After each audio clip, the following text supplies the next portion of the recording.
Hi, welcome to Go Tell Mom. I'm Dianna Kelly, and I've been momming for several decades, including tending my fur babies, kids I gave birth to, kids I mentored as a broadcaster and college instructor, my kids' friends, and my friends. I'm not a psychologist or doctor, but I do know how to dig up advice from those who are, and that's what I'll share with you. If you have something to share with me, remark, comment, question, please comment below. My mom loved reading Irma Bombeck when I was a kid. Laughter is the best medicine was one of her favorite phrases. Mom would share her favorite Irma quips with me, and it was a bonding moment for both of us. Slice of life humor was something treasured in my childhood. Phyllis Diller, Carol Burnett, Della Reese, all Mom's faves. But Mom also watched Laugh-In and Flip Wilson with me as we both grew older, and she loved a lot of the British comedies. All of that helped develop my sense of humor. Parents don't realize how much impact their laughter has on their kids. Lexi Morehouse says in Medium.com that comedy influences the development of children's characters and their confidence with social connection. Kids who are funny tend to be popular, as long as their humor isn't misplaced. Lots of kids start to develop their humor with pranking. But there's a difference between pranking and bullying. Making another kid feel bad with the prank, like supergluing their favorite shirt to the back of their seat, not a good thing. But having them blow a slide whistle that sounds like a raspberry, heck, even the pranked kid's bound to giggle. TheConversation.com says pranking done well can be a sophisticated social interaction, and you can both equally get a laugh out of it. Laughter should always be about the situation, not about the person. Psychologist Rod A. Martin says humor is a valuable mechanism for coping with stressful life events and an important social skill for initiating, maintaining, and enhancing satisfying interpersonal relationships. It can also be used to get parents through stressful times with their kids while teaching them life lessons. I love the suggestion in health.usnews.com that has a parent creating a jingle for when the kid is acting unsuitably in a rule-breaking way. They say they use it often, and it kind of becomes a family joke, which will probably annoy the hell out of the kid who's the target for about 5 seconds, and later become the stuff of family legend when introducing new friends in their grown-up years. We're not all naturally funny, but acting silly eases tension simply because your kid was expecting something else, your anger, a stern warning, or a stiff punishment. Research shows kids' social and intellectual development can be improved and enriched when they're exposed to a regular, structured, and appropriate use of humor by their parents. When my sister was really little, Dad used to do the "I got your nose" routine, which of course she copied and tried on the rest of us, which became part of our family legend that we shared with our kids. Using humor with your kid helps you as a parent become more playful. Humor brings perspective. You don't need to sweat the small stuff, and it helps kids learn not to take themselves so seriously. Scholastic.com says parents who use humor create an atmosphere in which it's okay to make mistakes. Do you know anyone who's learned anything worthwhile without making a mistake? Those parents who laugh their way through their kids' faux pas also establish a positive learning environment. Okay, so you're not a stand-up comic. You don't have a running routine that you can launch into on the drop of a dime. It's all right. If you drop a plate, crack a joke. I didn't like that plate anyway. Do a staring game with your kid. Make goofy eyebrow lifts. If wake-up time triggers your kid's inner demon, walk into his room with a lampshade on your head. Yes, the kid will laugh, and you'll be giggling too, which sure as heck beats yelling or having to dump water on his pillow. Taking the humorous approach does take some effort, but it's worth it for both you and your kid. People with a sense of humor tend to be viewed as trustworthy, dependable, kind. They also more easily form and keep relationships. Humor additionally teaches kids to be aware of others' feelings because children learn to adapt humor according to how people respond to it. You doubt it? Watch your kid tell a knock-knock joke that everyone's heard before. Kids can actually start giggling at 40 days of age, according to ParentsCanada.com. Doc suggests you don't suppress that giggle tendency. Play peekaboo with your baby. Do the knock-knock jokes when they're 6 and let them come up with a twist. Show your kids that you're cultivating your own sense of humor by hitting the humor section in the bookstore or the library and bringing them with you. My mom liked Matt magazines. I'd go thumbing through them at the grocery store while she was busy checking the produce. Appreciate their humor when they graduate to puns. My dad was the pun master with me and later with my kids. Have your kids create a scrapbook of things they find funny. It will help them feel confident in that part of their identity. Gee, I'm a person who can be funny. Just make sure it's not at the expense of others. So is laughter really the best medicine? The research is not exhaustive, but it all tends to point toward humor having the effect of relieving stress. That gives your immune system a boost along with lowering your blood pressure. Your kids will definitely prefer it to a dose of castor oil.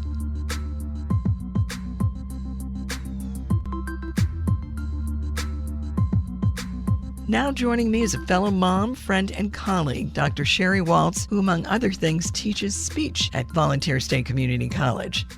Sheri, when you were raising your kids, because we both raised a set and we're still kind of in the process of raising them, I don't think that ever ends, actually. I'm hoping it will, but yes, I think it's just different, and every phase is just different. Yeah. When they were toddlers, did they like to joke around or pretend they're playing a prank on you? Not so much pranking, but they would do like silly skits, or I had two girls, and so they would do things like that. We would spend a lot of time in the swimming pool, and they would do a lot of funny skits and like dives and different things in the swimming pool. But I don't think that we were ever much of a prankster kind of family. Okay. What influenced you as a child when it came to your humor? Probably my father. So my father was definitely he had a very dry sense of humor, which probably influenced my relatively dry sense of humor, a little bit more on the sarcastic side than anything else. But so certainly I remember my father and his jokes. He definitely loved the dad joke and did that. I don't know the student's name, but we have a student on campus, but he always says dad jokes, and it always just makes me think of my father. And I'd be like, oh, my dad would have liked that. My dad loved puns. That was his thing. And it's funny because it kind of became my thing when I was raising my kids is, we'd be playing with language, a little bit of wordplay. And my son the other day was doing that. We had lunch together and he was throwing out a couple of things and I started to laugh, but I also thought of my dad when I heard that. But dad loved practical jokes too. Every Halloween, he would do something where he would try to prank the kids. And sometimes it would be just looking out the window he'd take a flashlight and put it underneath. And you know how that gives that airy light? Yes. And he could do the best devil laugh. It would be, yeah. I mean, it was something that would rival Vincent Price. It was that good. But he would love doing stuff like that. That was his thing. But it was also his thing he used to talk to me in phony French, which is why when I was in high school, I wanted to study French, because dad would do that. I grew up in New Hampshire, kind of on the French-Canadian border. Okay. And so friends of my parents were French-Canadian, and they would watch hockey. And when they would do the Canadian national anthem, dad would stand up and start singing.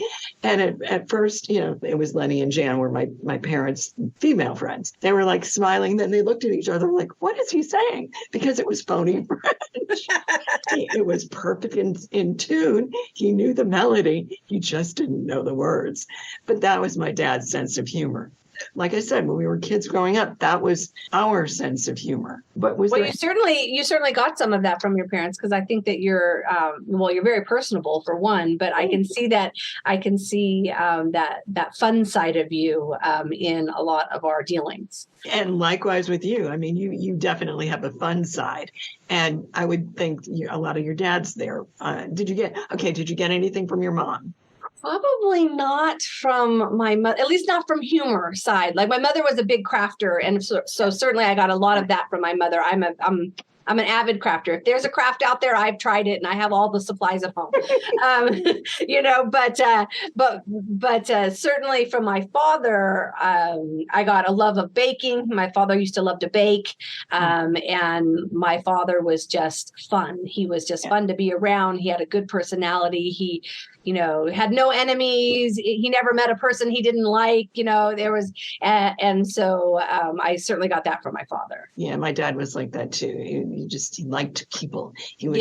He was curious about people. My mother was avidly curious about people. She was a seamstress. I mean, half of my clothes growing up, Mom had sewed for me. But I know why. We had a really, really, really wide landing. And that's where Mom set up her sewing table because it looked over the front porch. She could see everybody going up and down the street.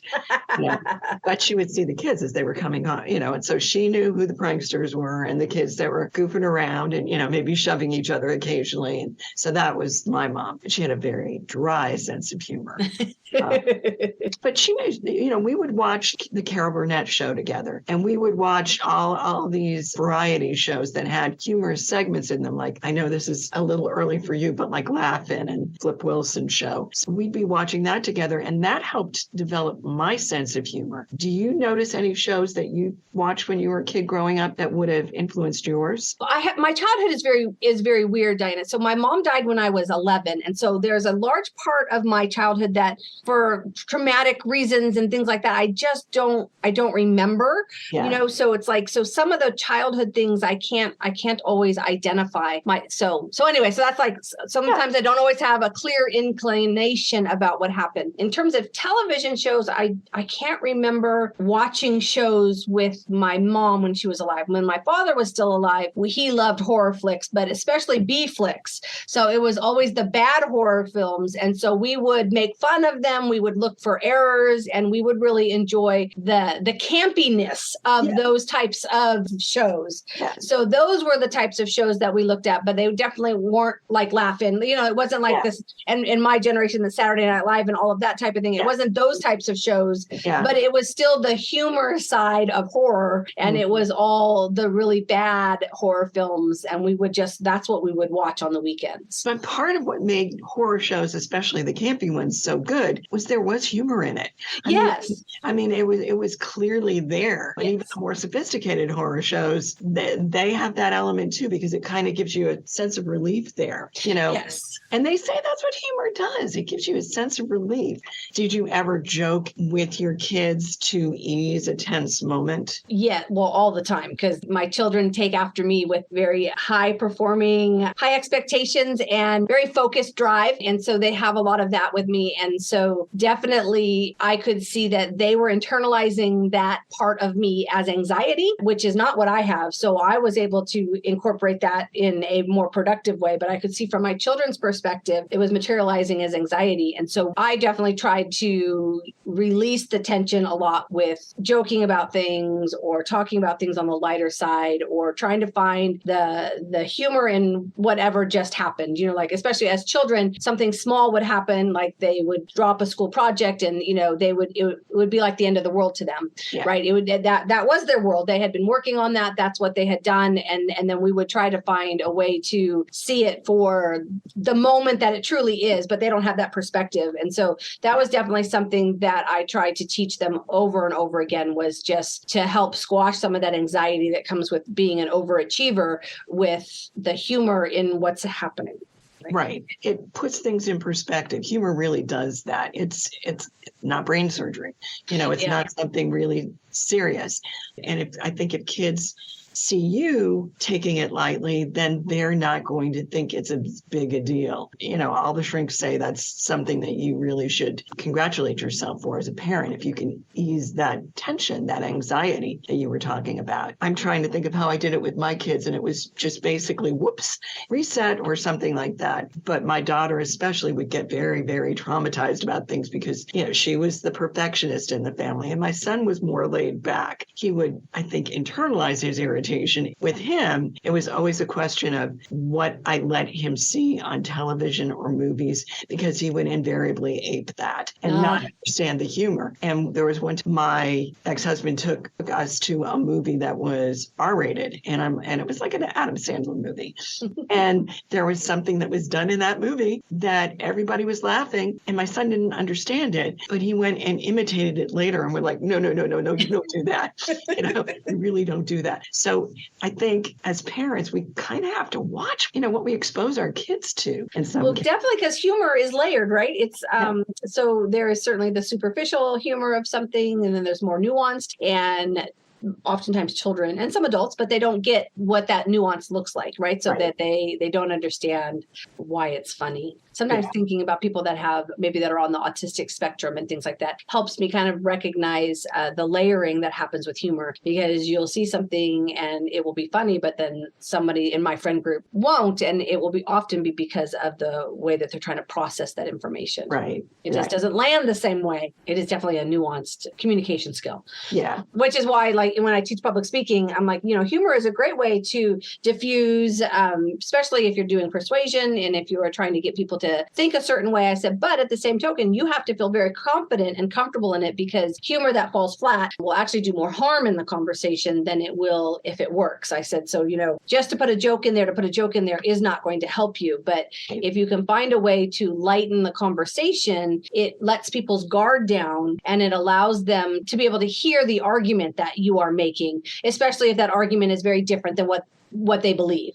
Right. When we get defensive, we can't be persuaded because we're not listening. And so, so we talk a lot about that in class. Certainly as novice speechwriters, they don't always get it. They don't always understand what that is. But when you look at seasoned speechwriters and people that deliver speeches or write speeches for a living, you can see how they try to incorporate some levity in that discussion to break down barriers so that people, can be persuaded, but can have a conversation. So most of the humor in that case would be something that would be maybe self-deprecating. Yes. Because you don't want to target a barb at somebody that you're trying to persuade or you're trying to convince. But humor is a very valuable skill for kids to develop. I mean, I've heard of kids being bullied that would develop a pattern. They became the funny kid in class almost as a defense mechanism, but it worked and it helped them later in life, and it's nice to hear cases like that where it happens. I know we like to talk poorly about social media, but I would say that, especially for my children, because they grew up with it, and there's certainly a lot wrong with it, and it has a lot to do with body image and those types of things. But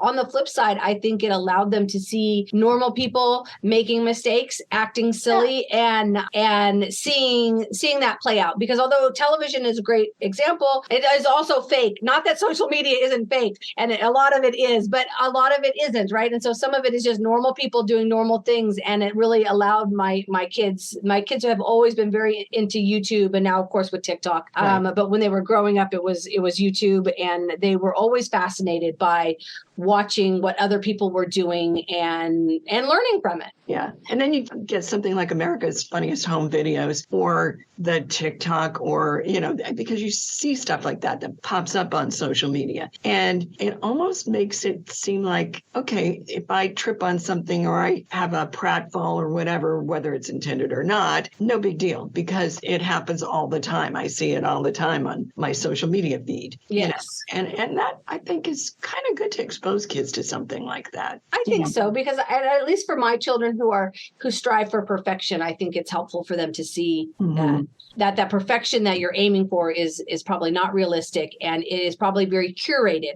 So when you're seeing that perfection on TikTok or on other types of social media, it's probably curated that way. And when you see that less than perfect videos, that is probably more of what real life is. And I think that's a good experience too for that conversation to talk about, what's real and what's fake, and the conversation about what's really humorous and what's not, hurting other people, making fun of other people at the, that's not funny. That shouldn't be what we laugh at. And I think that it all provided us an opportunity to have those conversations with my children. We've never been huge television people, but we have been very big consumers of social media content. Mm-hmm. So, yeah, a lot of societies like that. I mean, we were always plunked in front of the tube watching a program, but actually social media these days is just a bunch of mini programs if you really want to look at it. Yeah. And I tend to go for the humorous ones. I tend to go for the things that'll make me laugh and kind of scroll past the stuff that doesn't. And I think that's also the way I am when I'm watching big screen stuff at home. I think that exposing your kids to humor in both venues is a good way of going.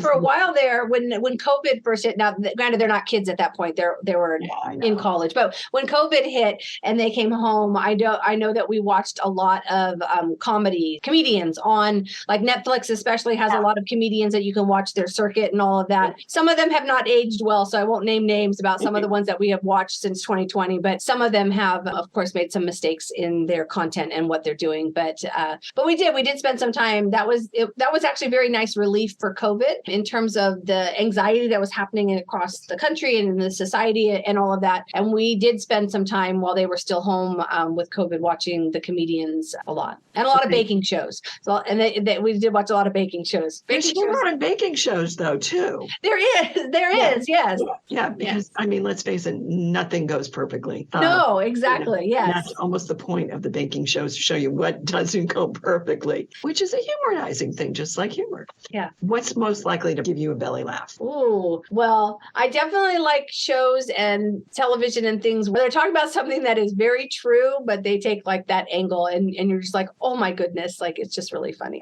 There was a new, Don't Look Up. There was that movie. Did you watch that movie? I haven't seen it yet. Yeah. And so it was just, they were making fun of the things that I recognize and see around. And probably it's not the best humor because I'm sure that some people are hurt by it. So maybe there's a better humor than I should. I don't know. But those are the things. I like it when I feel like it's an inside joke and I get it. Yeah. I used to watch a lot of Monty Python reruns when I was a kid. Oh, yes. And some of it I didn't get, but my friends thought it was hilarious. It's like, watching them, chop off somebody's arm, I don't think that's all that funny. But they would be in stitches. On the other hand, there was a show, Doctor in the House, that was also a British import. And I would roar through that because, there was some pratfall stuff in there, but there's some really bright, brittle humor in there that I really liked. My husband loves the comedies like Monty Python, all of those very physical type of comedies. I am not a good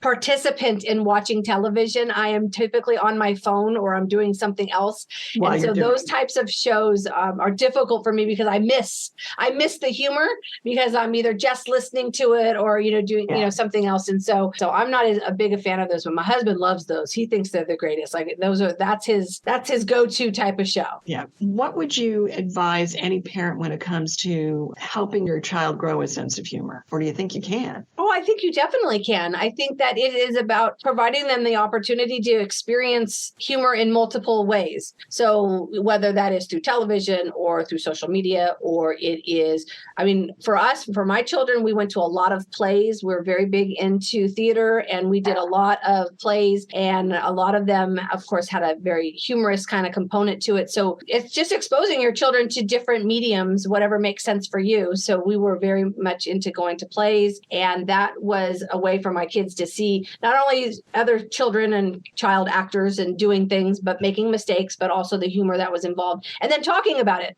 right? So then the way home, we would talk about what was happening. Why was it funny? Why was it sad? We'd stop and get ice cream, and it wasn't like a lecture. It wasn't like a, here's your homework type of thing, but it was like, what did you find funny about it? Why did you laugh? Or why didn't you laugh? Or, that type of thing. Yeah. And so I think you definitely can foster a sense of humor. You might not be able to foster it to the point where they're going to be on Saturday Night Live or they're going to have that type of career, but I think that you can foster an appreciation for the art and to bring some light and levity to our life so it doesn't all have to be so heavy. Amen to that.